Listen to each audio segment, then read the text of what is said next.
me chamou quando estava em Chicago, depois que ele me tinha batizado com o Santo Espírito. Porque eu sei que o meu Redentor vive. Se a igreja está em comunhão com o Senhor. Aleluia!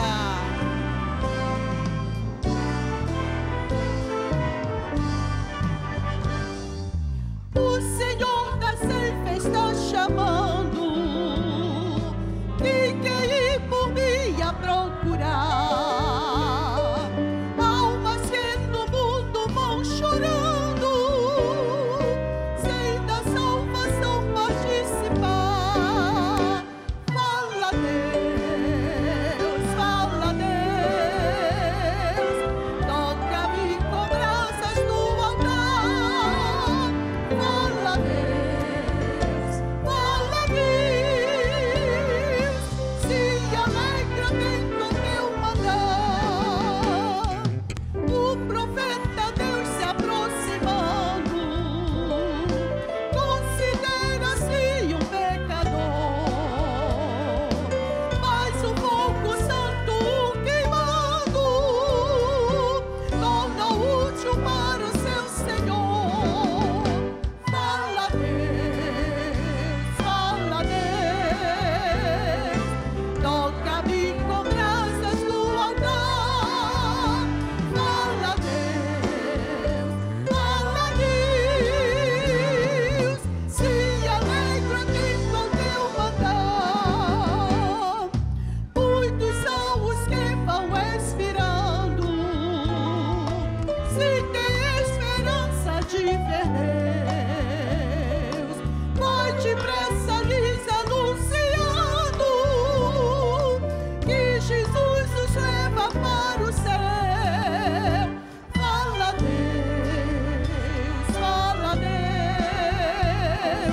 toca-me com brasas no altar. Fala Deus, se alegra quem com teu mandar. Breve os trabalhos serão fitos, bênçãos vão os servos desfrutar, e Jesus os saudará bem-vindos. Esta glória espero alcançar. Fala Deus, toca-me com brasas no altar. Fala Deus, se alegra quem com teu mandar. Aleluia, glória ao Senhor. Fala Senhor nesta noite, aleluia. Louvado seja o Senhor.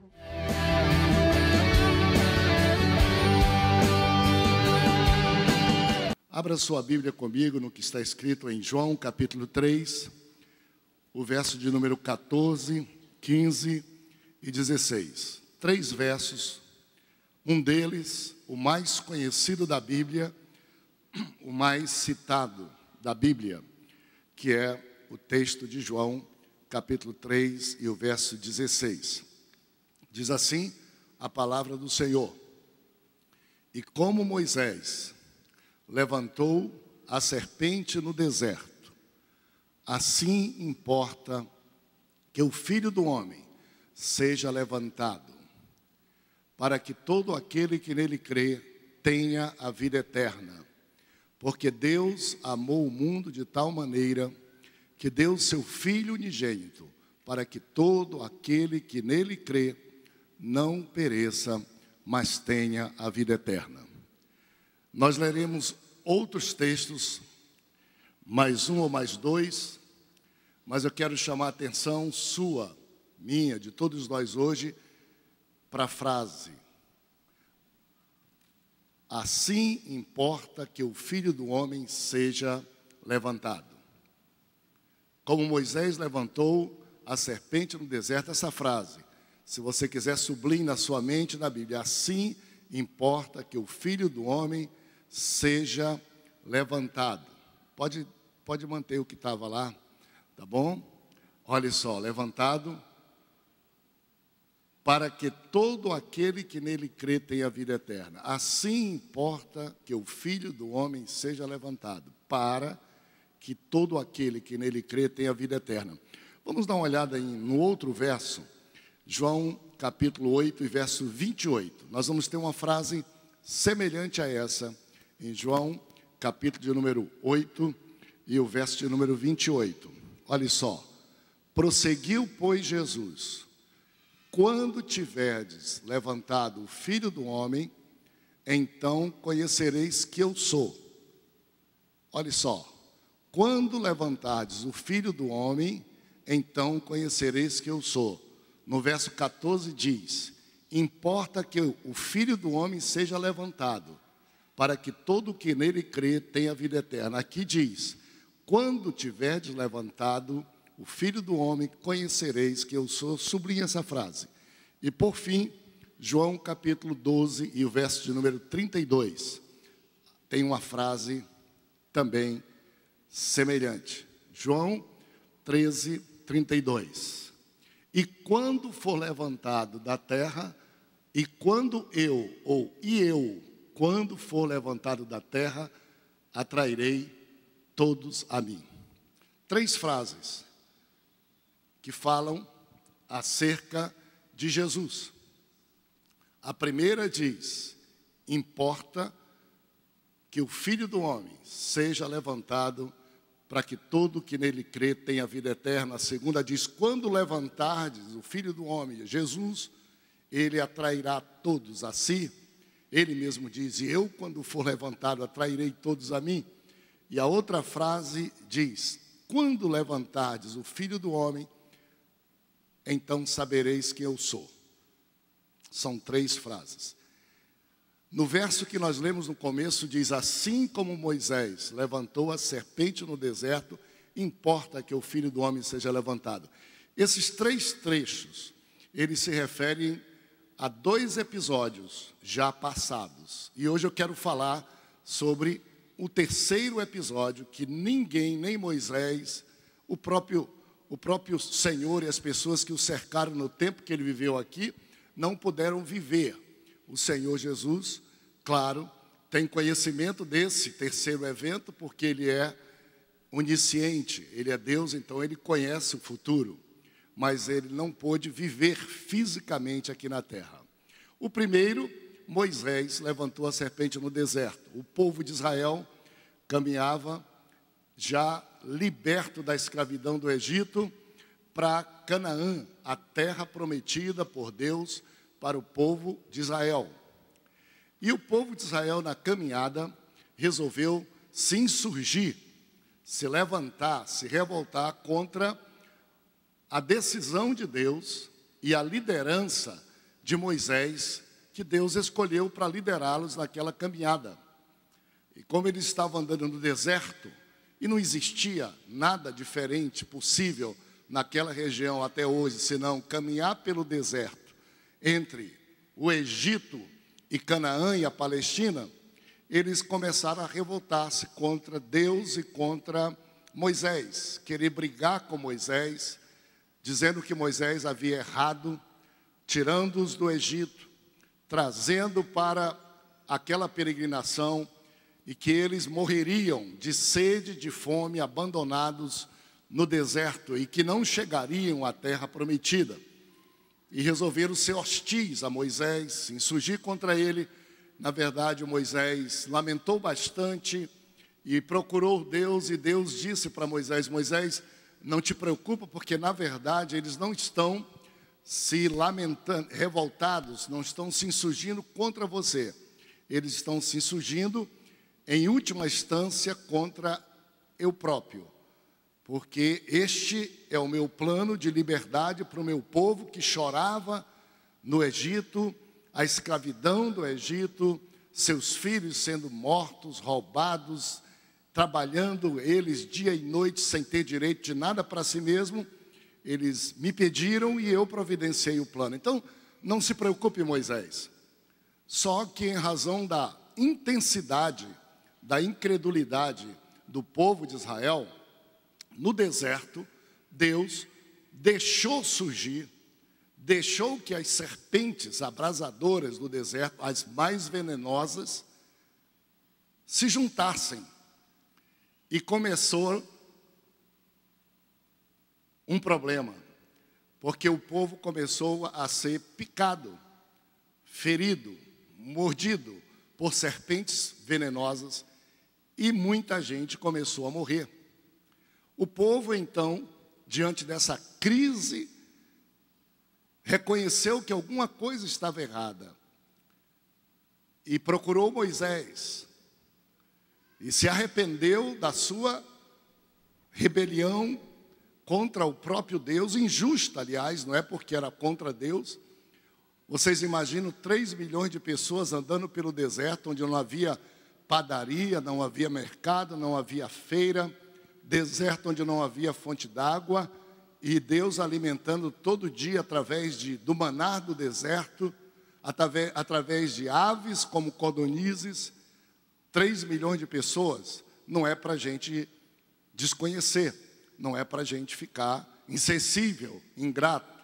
Assim como nós também passamos por algumas dificuldades na vida, e quando nós entramos em dificuldade, a gente esquece tudo quanto Deus fez por nós até ali, e tudo quanto Ele vai fazer para frente. A gente não gosta de escassez, não gosta de nada, e aí resolve às vezes até a descrer, apostatar da fé, insultar Deus.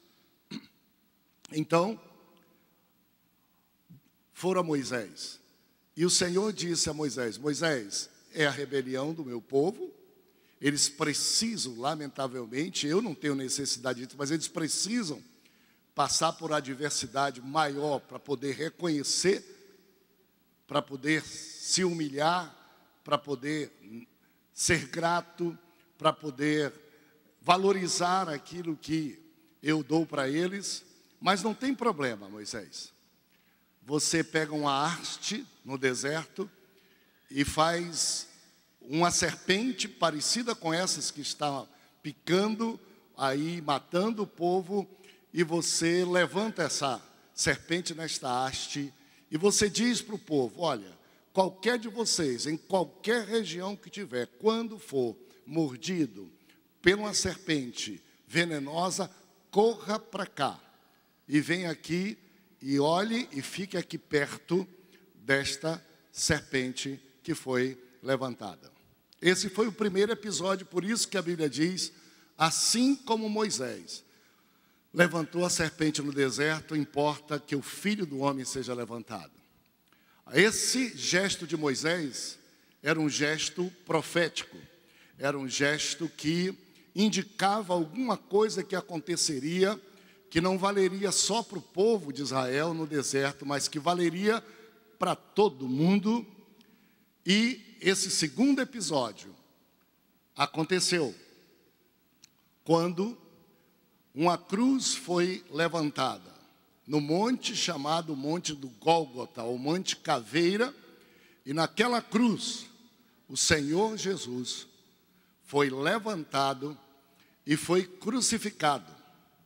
Naquela cruz ele foi levantado, e aí já não uma simples representação de uma serpente, mas aí sim o Filho de Deus, Jesus, foi levantado, e Ele próprio diz aqui no texto que convém que o Filho do Homem seja levantado, porque quando Ele for levantado, a semelhança da serpente que Moisés levantou no deserto, quando Ele for levantado, Ele fará algumas coisas.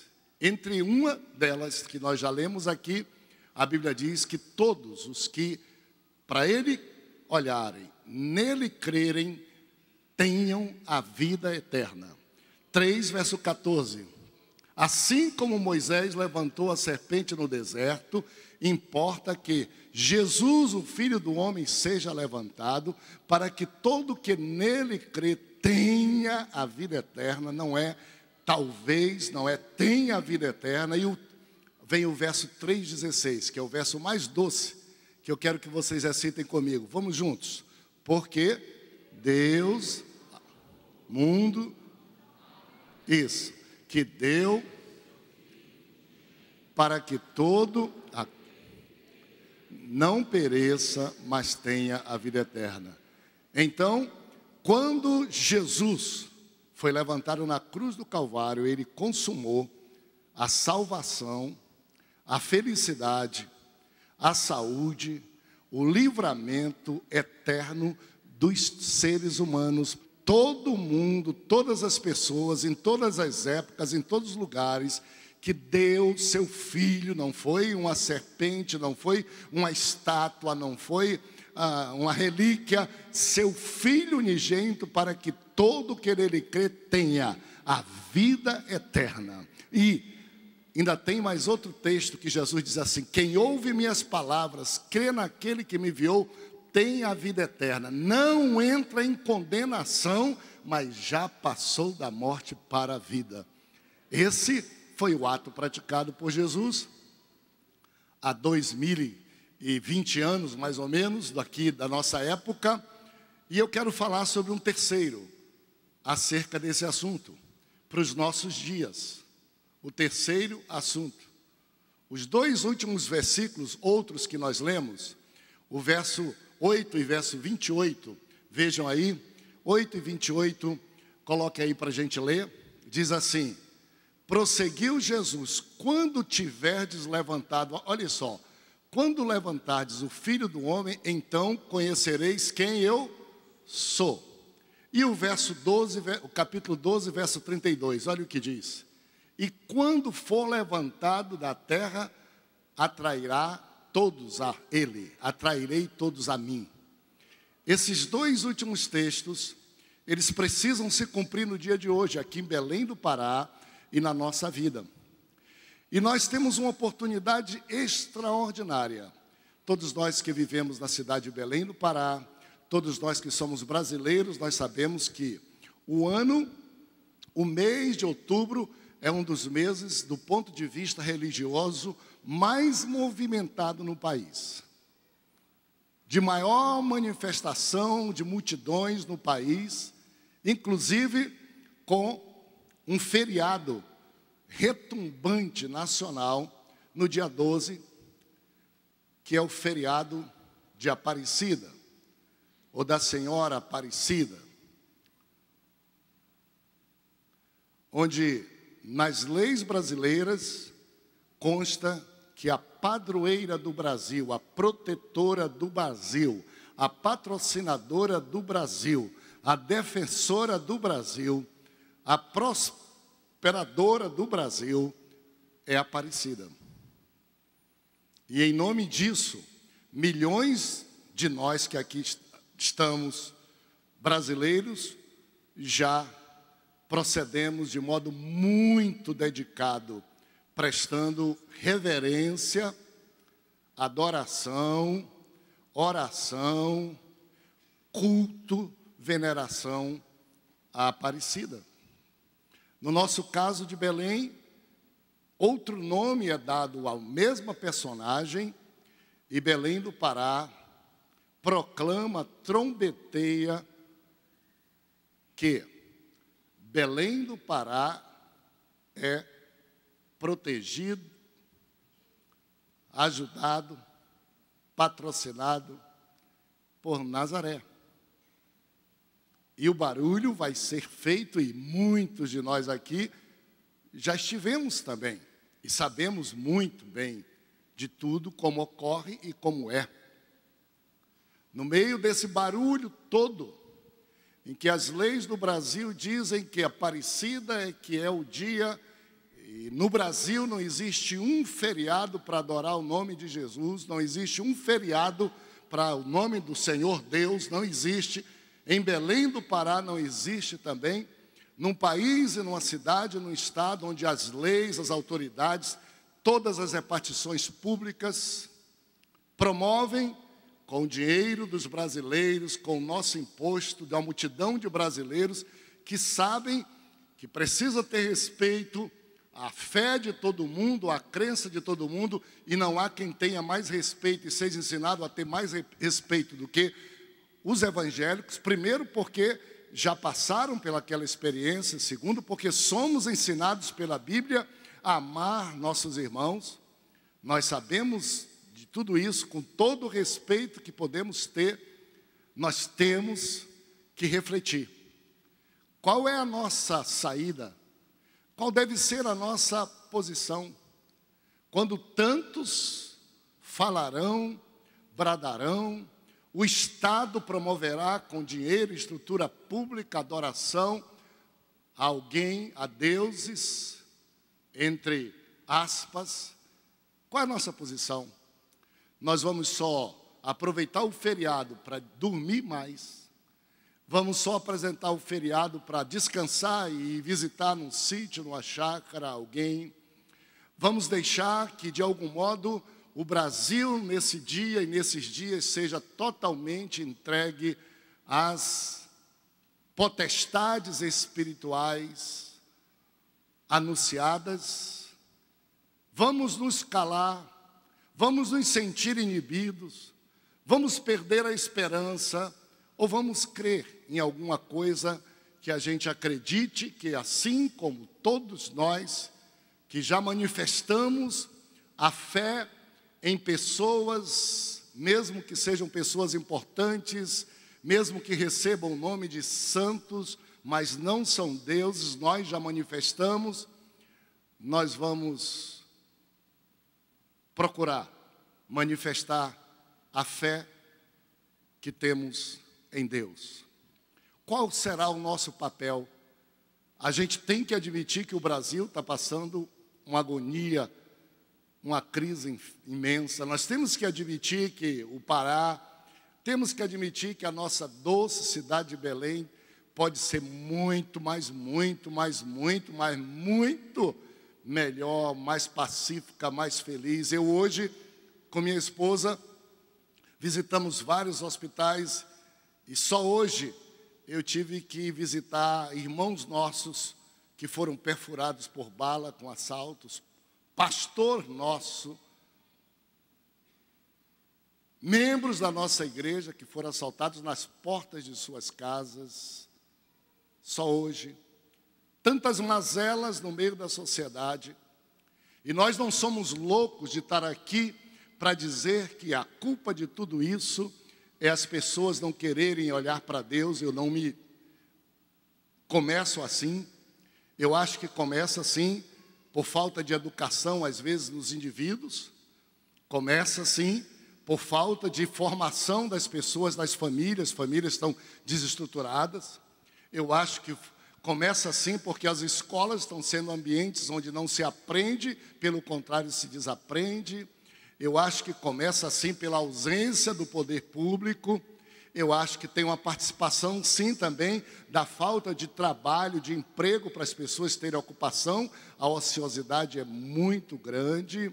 Eu acho que existe, sim, uma culpa muito grande pela corrupção que começa dos nossos líderes e governantes, o exemplo mau que dão. Tem muita coisa para a gente atribuir nisso, mas não dá para desconhecer que há um conteúdo, um percentual disto que resulta do tipo de crença e de fé que a cidade, que as pessoas e que as autoridades criam e se submetem a ela. E se houver alguma coisa de muito bom, a glória será desta entidade ou deste Deus ou deste santo. E se tiver alguma coisa que é muito ruim, a culpa é de Deus que não está cuidando das pessoas. Nós não podemos nos isentar dessa responsabilidade.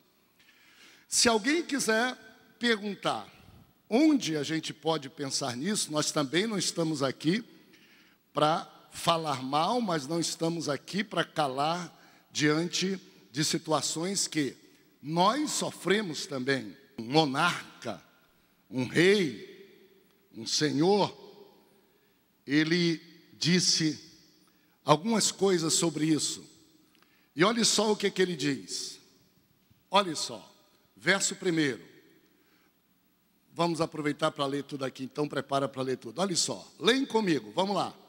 Não a nós, Senhor, não a nós, mas ao teu nome, da glória, por amor da tua benignidade e da tua verdade. Olha o que o Salmo diz: por que perguntariam as nações, onde está o seu Deus? Em algum lugar do Brasil, e aqui no Brasil as pessoas estão perguntando, onde está o Deus chamado Deus é brasileiro? Onde está o seu Deus? Verso 3, mas o nosso Deus está nos céus. Ele faz tudo que lhe apraz. Verso 4, os ídolos dele são prata e ouro, obra das mãos do homem. Tem boca, mas não falam. Tem olhos, mas não veem. Tem ouvidos, mas não ouvem. Tem nariz, mas não cheiram. Verso 6, 7. Tem mãos, mas não apalpam. Tem pés, mas não andam. Nem som algum sai da sua garganta. Verso 8. Semelhantes a eles sejam os que fazem, e todos os que neles confiam. Se é verdade que a Bíblia representa o manual do Criador, de quem fez céu, terra, mar, campo, de quem produz, faz produzir sol, lua, o alimento dos campos que nascem, que nos alimentam. Os homens só trabalham com o que Deus faz. E se a Bíblia é verdade, ela nos dá um segredo. E esse segredo foi escrito por um monarca, o mais bem-sucedido monarca, com todos os exércitos que tinha, chamado um homem segundo o coração de Deus. Depois de todas as guerras, ele começou matando Golias. Depois o maior reinado daquela região foi por ele governado.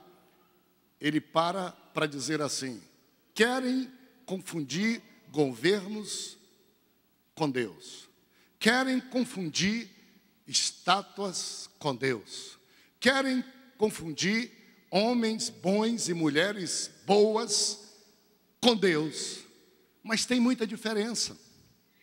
E ele começa a dizer as diferenças que existem entre seres humanos e Deus. Não há como comparar.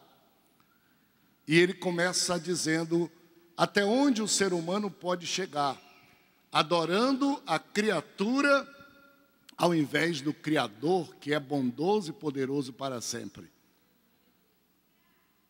Criando para si deuses ao invés de confiar em Deus que nos criou. E no fim, uma sentença: quem assim quer, quem assim pensa, quem assim constitui sobre si, sobre seu país, semelhantes divindades, o limite é ser o máximo igual a elas. Não passa. Igual a elas quer dizer, vai ficar sem vida, sem possibilidades, sem fé. É impressionante. É impressionante. Eu não gosto muito de tratar assim de algumas coisas, mas em algum momento é interessante ser tratado. Às vezes até eu não gosto também, porque eu sou brasileiro, gosto de sofrer, gosto de ser amazônica. Nós somos a parte mais atrasada do Brasil em desenvolvimento, em infraestrutura.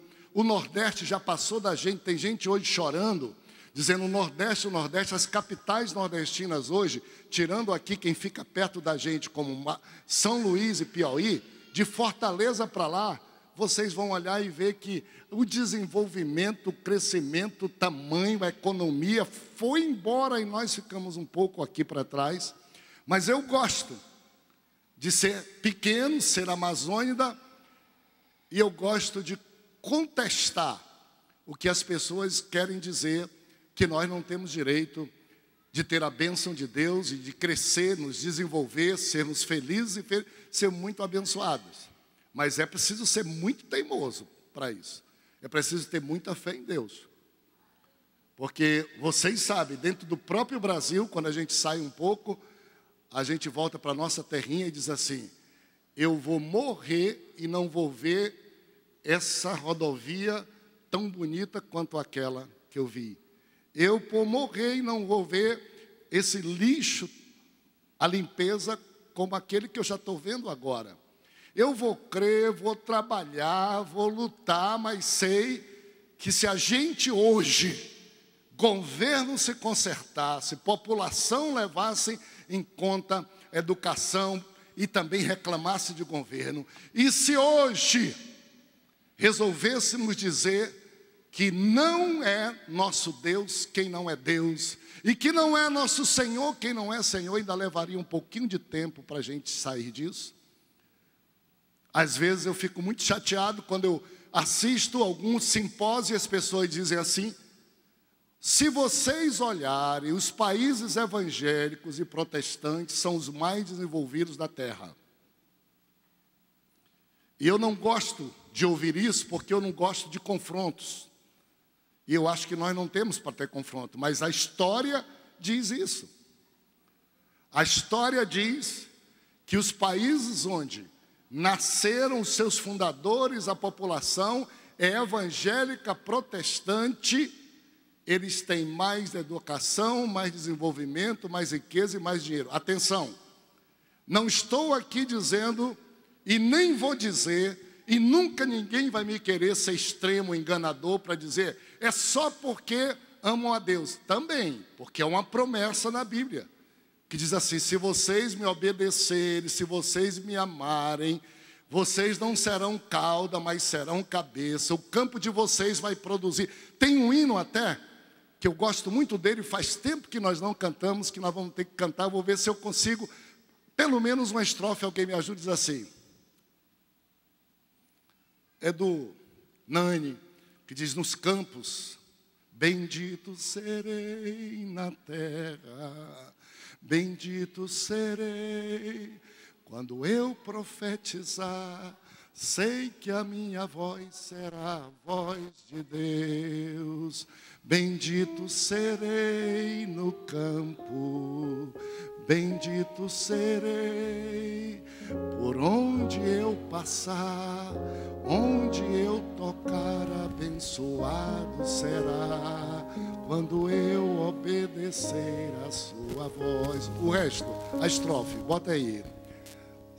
Atentamente ouvir a Deus e os mandamentos seus, obedecer. O Senhor meu Deus me exaltará sobre todas as nações. Onde eu passar, eu não correrei atrás da bênção, sei que elas vão me alcançar. Onde eu colocar as plantas dos meus pés, sei que a sua bênção chegará. Bendito serei na cidade, bendito serei quando eu profetizar, sei que a minha voz será a voz de Deus. No campo, bendito serei no campo, bendito serei por onde eu passar, onde eu tocar, abençoado será quando eu obedecer a sua voz.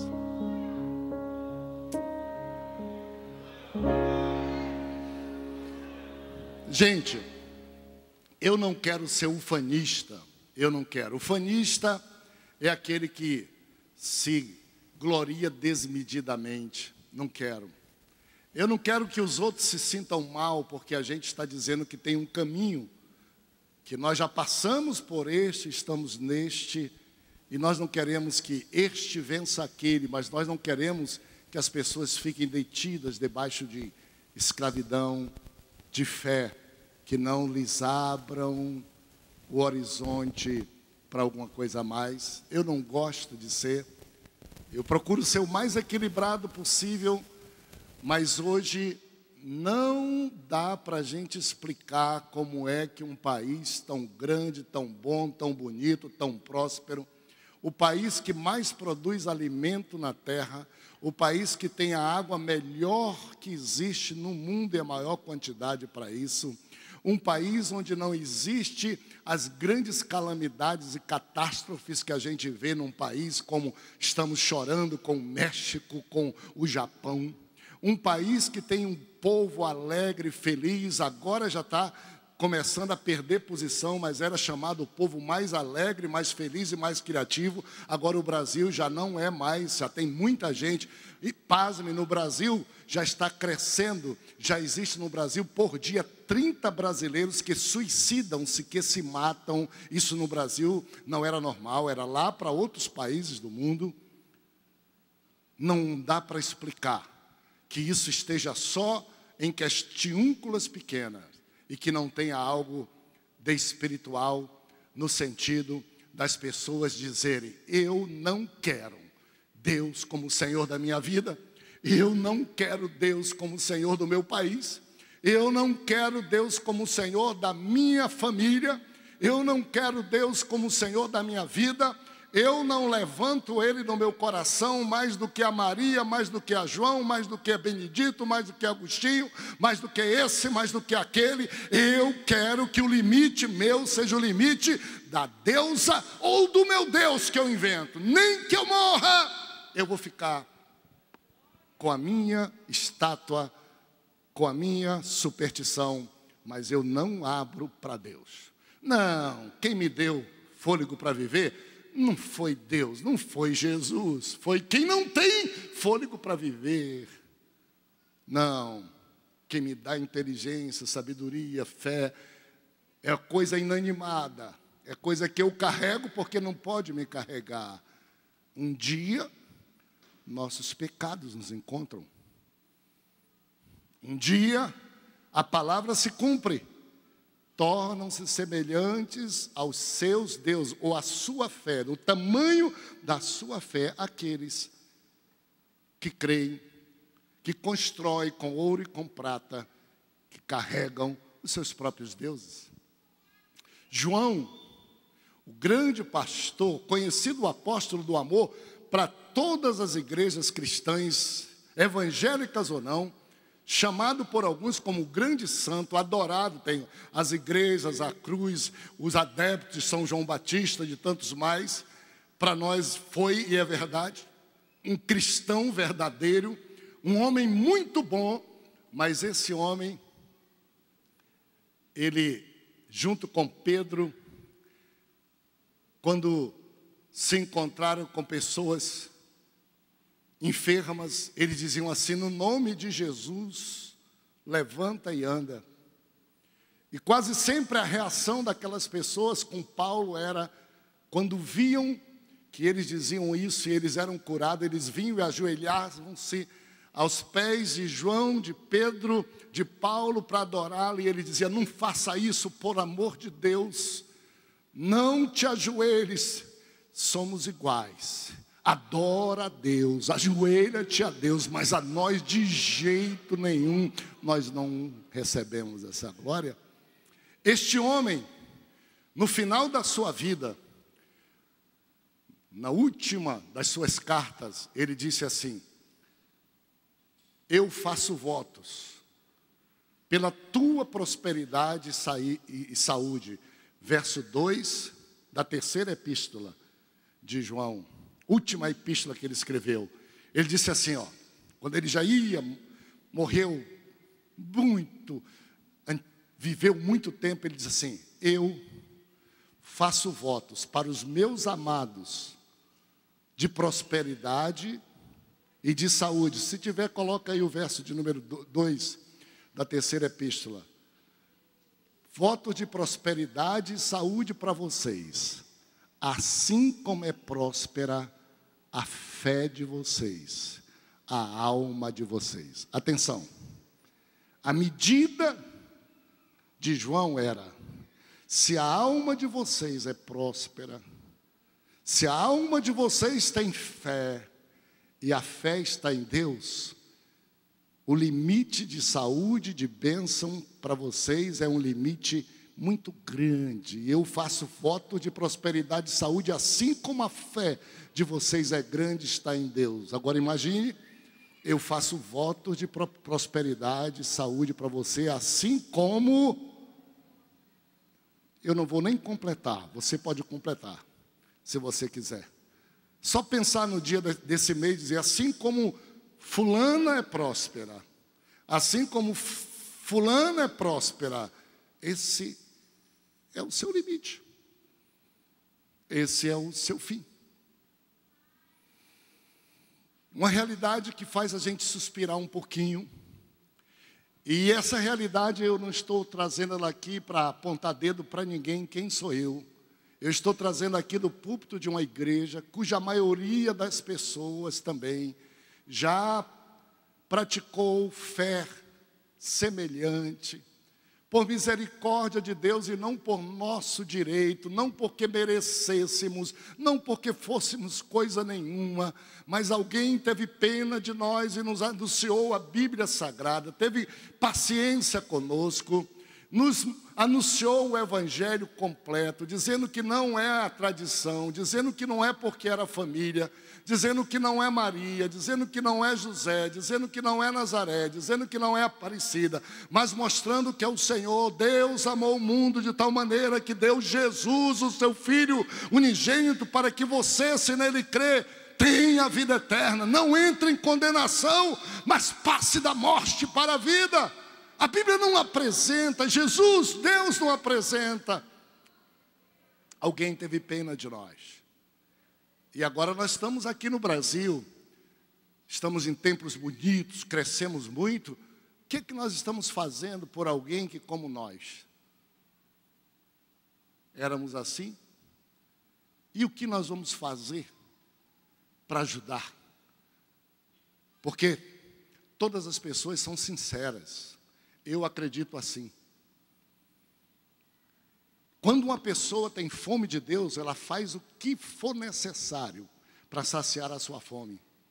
Ela sai do interior, ela vem de outro país, ela coloca na cabeça pesos, coloca nos ombros, ela faz o que for. A alma dela tem fome, fome, fome de Deus, e ela sai procurando Deus para todos os lugares, e ela chega com a família, e chega com um amigo, e chega no lugar onde tem que ser anunciado Deus, e tem que se ecoar a palavra dizendo: Jesus Cristo é o caminho, a verdade e a vida, ninguém vem ao Pai senão por Ele. Deus se importa, coração contrito Deus não despreza, Deus não se esquece. E ao invés deles ouvirem ecoar nos lugares onde se ensina sobre Deus, se ensina sobre a religião, se ensina sobre a fé, que Deus é quem mais nos ama, a prova é que Ele nos fez, que Deus é quem mais se interessa, a prova é que Ele faz chover essa chuva bonita, para a gente poder ter água boa. Se não tiver aí da Cozampa, que é ruim, tem água para a gente beber.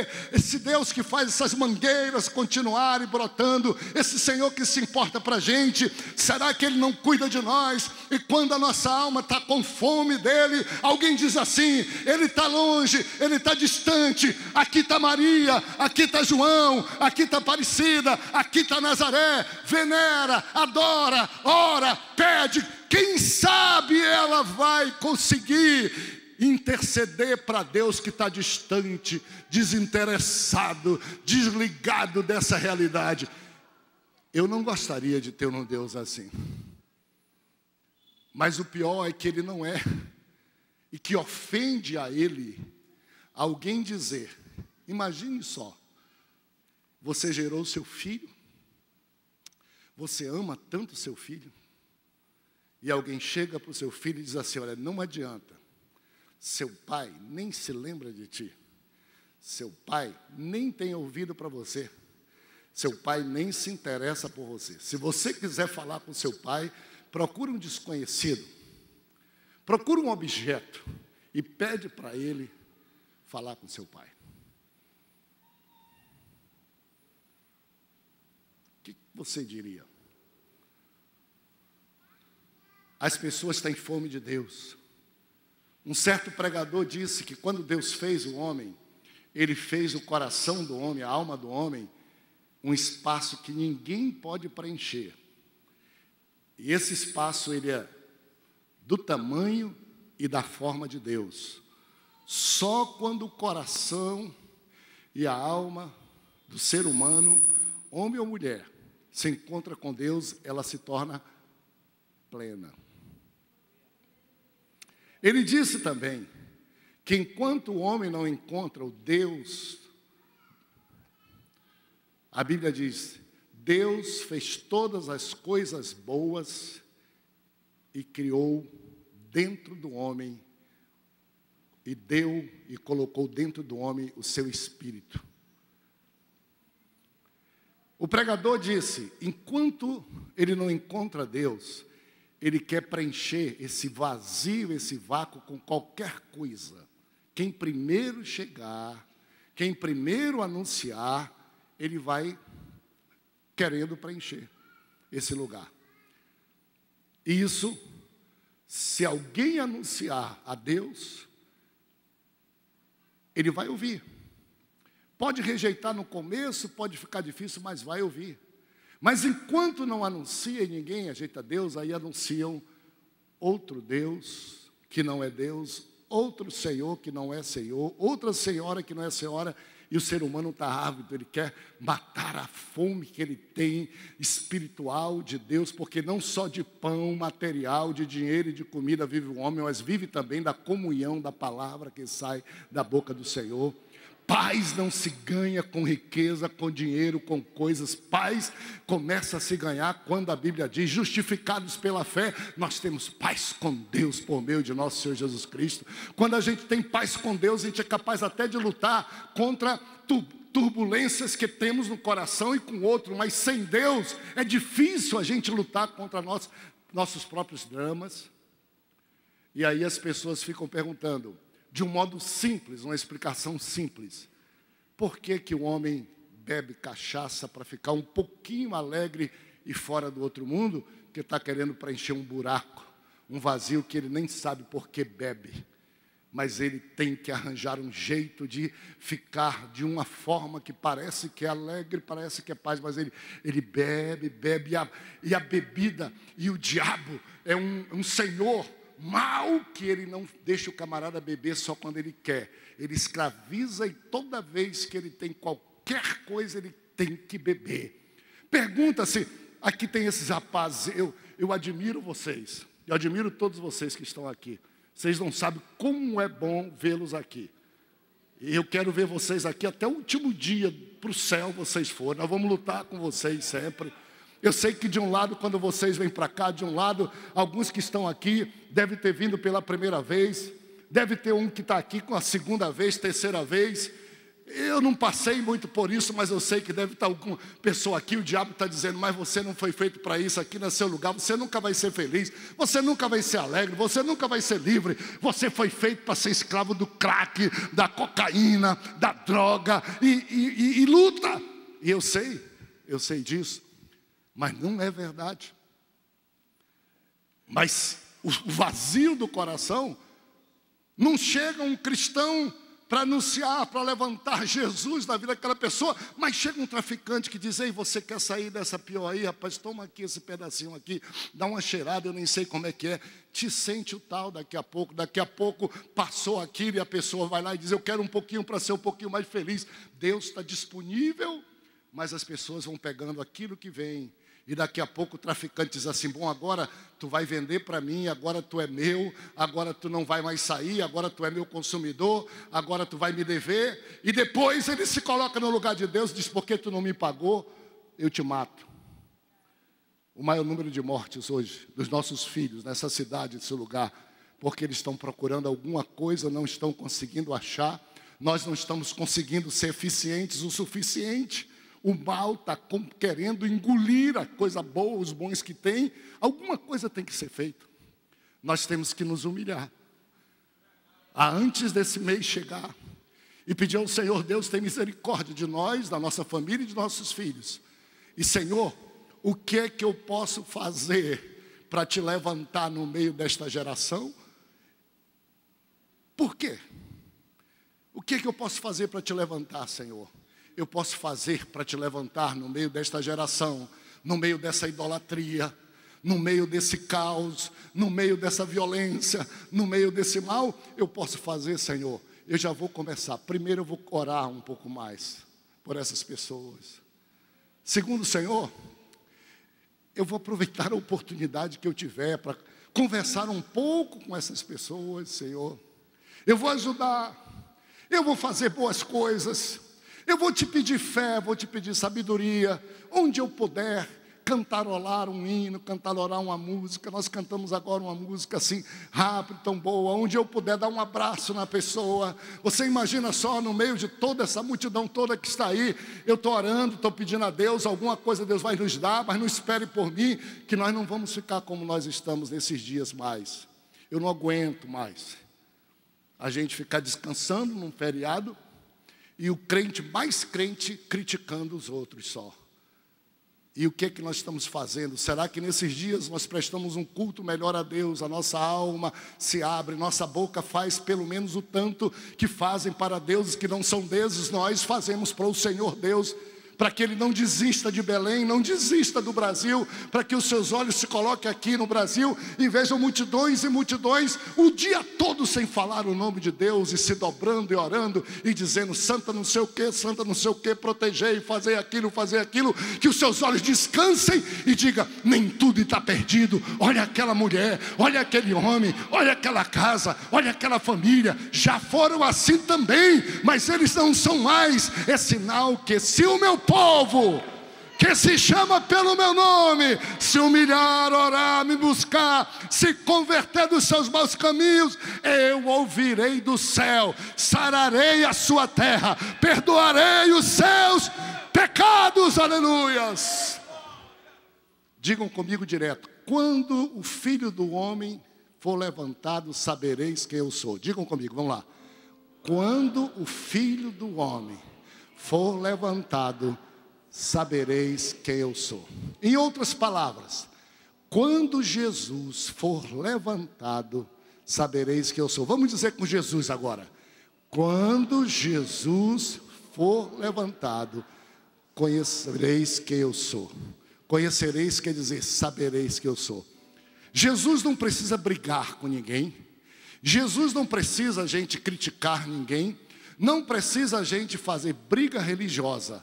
Jesus só precisa de um gesto para que Ele seja conhecido pelos outros. É de alguém que, assim como Moisés obedeceu a sua voz e fez um caniço e colocou uma serpente, que alguém de nós obedeça a voz de Jesus e exalte Ele. Levantar quer dizer exaltar. Levantar quer dizer santificar. Levantar quer dizer adorar. Levantar quer dizer glorificar. Quando o Filho do Homem, Jesus, for glorificado, levantado, santificado, cantado, adorado, proclamado, em Belém do Pará, no Pará e no Brasil, diz o Senhor, o Brasil saberá, Belém saberá quem é Jesus. Aleluia. Segundo conselho que eu queria dar para mim e para você, já terminando. No capítulo de número 12 e o verso de número 32. Olha o que diz a palavra. Jesus, que conselho doce. Jesus hoje aqui, apenas me usando com esse microfone para falar para você, dizendo, olha, e eu? Porque com Jesus, quando a gente serve deuses que não são, a gente é que tem que carregar. Quando a gente serve deuses que não são, a gente é que tem que fazer. Quando a gente serve Deus, que é Deus, o único, não existe outro, não é porque é nosso. Aliás, eu não tenho Deus particular. Eu sirvo a um único Deus. Eu posso até dizer que Ele é meu em sinal de intimidade, mas não é que cada um tem um Deus diferente. Está dito na Bíblia, só o Senhor é Deus. Só existe um, que é quem fez todos, quem sustenta todos, quem dá vida a todos. Eu não tenho um Deus particular. E o Senhor Jesus está dizendo, e eu, atenção, quando for levantado, atrairei todos a mim. Jesus está dizendo, eu faço, eu atraio. Eu dependo só de uma coisa, quando eu for glorificado, quando eu for exaltado, quando eu for anunciado, quando eu for crido, quando alguém me adora. Levantar quer dizer isso, cultuar a Ele. Ele diz, se você fizer isso, Ele diz assim, deixa comigo, que eu vou atrair teu parente, teu amigo, a multidão que você vê por aí, e você não cruzou os braços, não deixou ir para o caminho errado, não deixou ir para o inferno, mas você começou a fazer alguma coisa, aproveitou o mesmo instante, e adora, e me exalta. Terceiro conselho e último, capítulo 3, verso 14. Olha o que Jesus disse. 3,14. Como Moisés levantou a serpente no deserto, assim importa que o Filho do Homem seja levantado em Belém, no Pará e no Brasil. Só isso. Eu não sou Deus, eu não passo, eu não posso salvar, mas eu posso exaltar. Porque nem anjos podem exaltar, ao homem aqui é que é dado exaltar. E se alguém exalta o seu Deus morto e o adora mais do que alguém que tem a fé viva num Deus vivo e fica calado, se nós nos calarmos, as pedras vão clamar, diz o Senhor Jesus. Se nós nos calarmos, as pedras vão clamar. Se as crianças, se todos nos calarmos, diz, importa que ele seja levantado. Não foi qualquer outra pessoa. Deus não mandou Aparecida em Nazaré morrer na cruz do Calvário para que todo que nelas cresce tivesse a vida eterna. Mas Deus me amou, te amou de tal maneira que deu Jesus Cristo, seu Filho, e só Ele é digno de honra, só Deus é digno de glória, só Deus é digno de louvor, só Deus é digno de bênção. Creia nisso, viva isso, siga isso, manifeste isso, chame sua casa para isso, faça desse ano um ano diferente para isso, e tenha Deus como Senhor. Seja Deus exaltado no Brasil. Essa é a nossa oração.